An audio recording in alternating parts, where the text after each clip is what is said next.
네, 오늘 전치사 마지막 세 번째 시간 보도록 하겠습니다. 자, 우리가 첫 번째 봤던 거는 이제 시간에 대한 전치사, 그 다음에 장소에 대한 전치사, 이렇게 두 파트로 나눠서 봤는데, 이 세 번째 전치사는 이제 여러 가지가 섞여 있습니다. 시간, 장소뿐만 아니라 여러 가지 어떤 의미를 만들어내는 그런 전치사들을 공부를 하게 되었습니다. 그래서 자, 일단 우리가 넘버링은 3번으로 할게요. 기타 전치사. 네, 먼저 자, 전치사.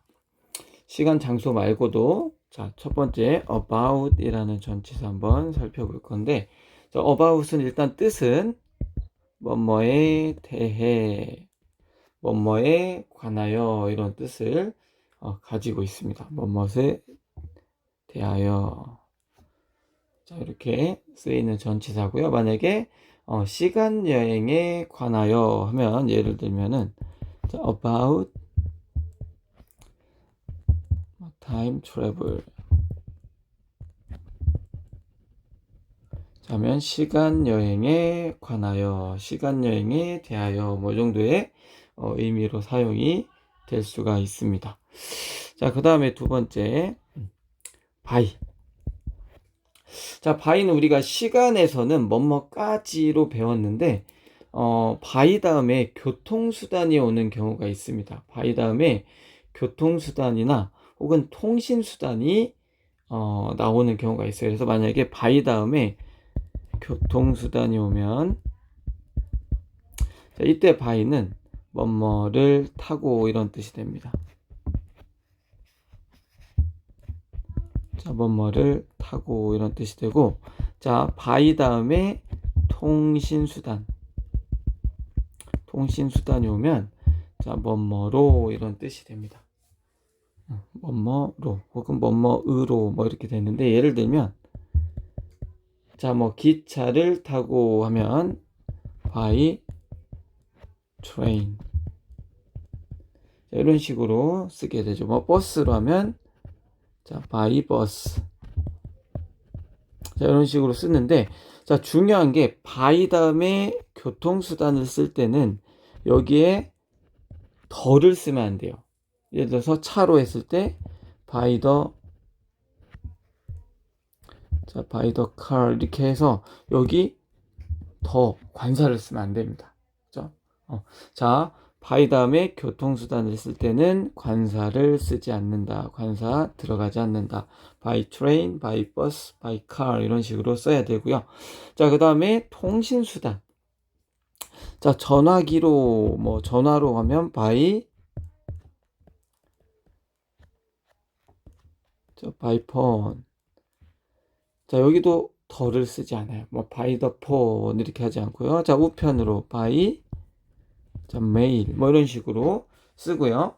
뭐 더를 쓰지 않는다. 예를 들면 자, 팩스로 할 때 by the fax 이렇게 하지 않는다. 더를 쓰지 않는다는 거 우리가 기억해 주시면 되겠습니다. 자, 그 다음에 자, for. 자, 3번.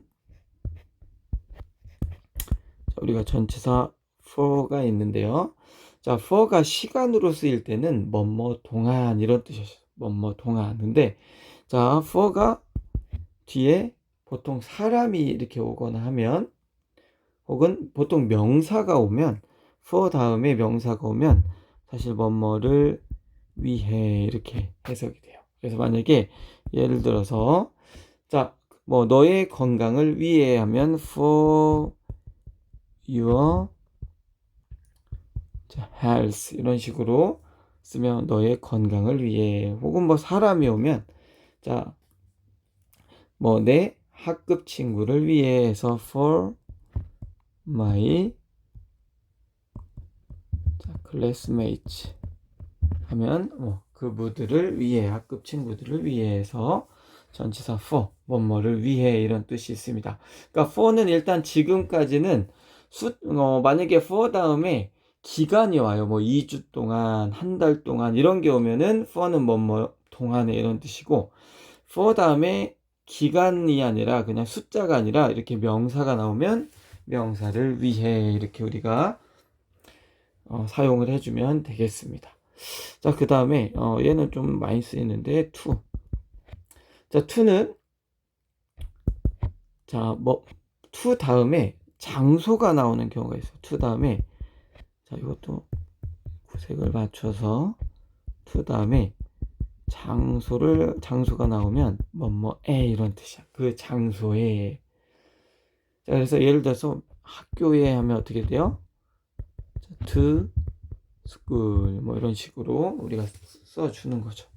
그죠? 그 다음에 to 다음에 사람이 나오면 뭐뭐에게 이런 뜻이 돼요. 그래서 우리가 편지 쓸 때 그 받는 사람, 요게 우리나라 말로 받는 사람, 보내는 사람 이렇게 되는데 받는 사람이 to예요. 그래서 to 땡땡 하면 누구누구에게 이렇게 편지를 시작을 하죠, 보통. 자, 그래서 이것도 예를 들어보면은 뭐 그녀의 손주에게 뭐 하면 자, to her grandchild 그냥 뭐 그녀의 손주에게 뭐 용돈을 주었다 뭐 이런 식으로 쓸 때 그녀의 손주에게 뭐 할 때 뭐뭐에게 to 다음에 사람이 나오면 뭐뭐에게 이런 뜻을 가지게 된다. 자, 그 다음에 with 한번 보겠습니다. 자, with. 자, with도 뜻이 한 두 가지 정도가 있는데 with가 자, 뭐뭐와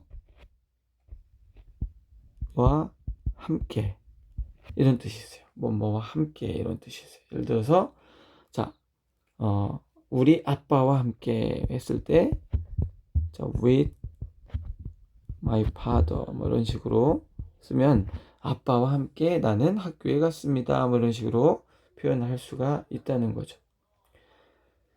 자, 그 다음에 with가 또 어떤 뜻이냐면 자, 뭐뭐를 이용하여. 근데 사실 우리가 해석을 실질적으로 할 때 보면 뭐뭐를 이용하여인데 자, 요게 어떻게 보면 뭐뭐를 가지고 이렇게 해석이 되는 게 더 많아요. 그러니까 뭐뭐를 예를 들어서 나는 칼을 가지고 고기를 잘랐습니다 했을 때 칼을 이용하여 고기를 잘랐다는 얘기잖아요. 근데 우리가 보통 이용하여보다는 칼을 가지고 고기를 잘랐다 이 얘기는 칼을 이용했다는 얘기예요. 그죠? 그 다음에 혹은 뭐뭐로. 그래서 이것도 나는 칼로 고기를 잘랐습니다 하면 뭐예요? 칼을 이용해서 이런 뜻이야. 그래서 실질적으로는 뭐뭐를 가지고 뭐뭐로 이렇게 해석되는 경우가 더 많아요. 근데 그 속뜻이 뭐다? with 뭐뭐를 이용하여. 그래서 만약에 칼을 이용하여 뭐 칼을 가지고 칼로 했을 때 with a knife 자, 이런 식으로 우리가 사용을 할 수가 있다. 자, 그 다음에 자, 여섯 번째. 자, 요거는 이제 쌍으로 나오는데 짝으로 나오는데 자, between 자, A and B 이렇게 쓰일 수도 있고요. 아니면 사실 between 다음에는 명사의 복수형이 이렇게 나올 수도 있어요. 그러니까 이 명사를 하나하나 이렇게 따로 써줄 수도 있고 and 이용해서 A와 B 사이에 이런 뜻이거든요. 뜻은. 그래서 자, A와 B 명사를 하나하나 써줄 수도 있고 이렇게 명사에 S 붙여서 나올 수도 있는데 중요한 거는 자, between은 자, 얘는 둘 사이에요. 둘. 자, 둘 사이에. 그래서 A, B가 나오든지 자, 명사의 복수가 나와도 얘는 결국 이 명사는 몇 개? 두 개야, 두 개. to를 이야기합니다. to. 자, between이 나왔다 그러면 둘 사이 이런 뜻이기 때문에 여기 명사가 나와도 to를 이야기한다라는 것도 우리가 생각해 봤으면 좋겠습니다. 그래서 얘는 해석은 A와 B 사이에 자, 이렇게 쓰이게 됩니다. 자, 그래서 만약에 예를 들어서 뭐 탐과 나 사이에 하면 어떻게 돼요?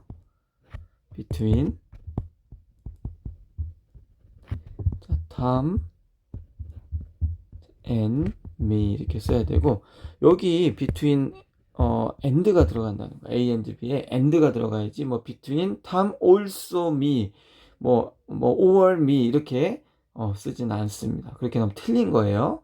between A and B에서 and가 들어가야 된다라는 거 기억해 주시고, 그 다음에 요게 있습니다. 그리고 셋 이상의, 이거는 격가지로 비교해 놓고, 자, between은 둘 사이인데, 자, 셋 이상 사이에서 이럴 수도 있잖아.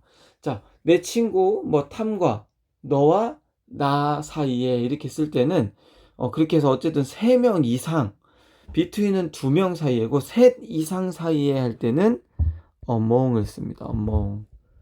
자, 얘도 뭐뭐 사이에 이런 뜻인데, 얘는 3명 이상. 자, 3명 이상이 된다.